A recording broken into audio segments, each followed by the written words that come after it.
Hey guys, in this video, I'm going to walk you through the steps on how you go about purchasing or buying cryptocurrency in your crypto.com account. So what we want to do from the homepage is click near the top where it says trade, and then we click on the buy option, which has a little plus icon above it.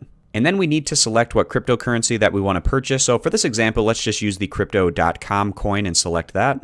And then that takes us over to the buy page where we have a few different options for purchasing the cryptocurrency that we had selected. So the first page that we're on here is buying with either a credit or debit card. You can also purchase with a crypto wallet or a fiat wallet. But especially if you're within that 30 days of creating your account, you get the 2.99% fee waived when you're purchasing the cryptocurrency with a debit or credit card. So you can take advantage of that, and that's what I'm going to do for this example. So if you have not already done so, you can add a credit or a debit card down here by clicking this little plus icon. I've already linked up a MasterCard debit card, and that's what I've selected for this transaction. And you can also enter in how much of the cryptocurrency that you want and how it translates to your fiat currency of your account. So mine is US dollars, and I'm going to be purchasing 1,000 of the CRO. So then at the bottom, we click where it says buy and then how much of the cryptocurrency that you want to purchase.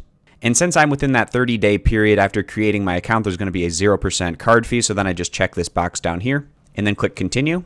Then it's going to have the amount, rate, fee, the method of payment, and the total cost. And then if everything looks good, you click confirm at the bottom and then enter in your passcode.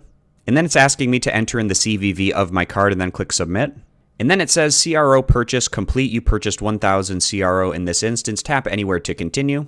And once we update the homepage, we can now see the current US dollar balance of the cryptocurrency that we have in our account. So I hope this video is helpful walking you through the steps on how you go about purchasing cryptocurrency in your crypto.com account. I appreciate you guys stopping by. Consider subscribing to the YouTube channel, and I'll catch you back here next time.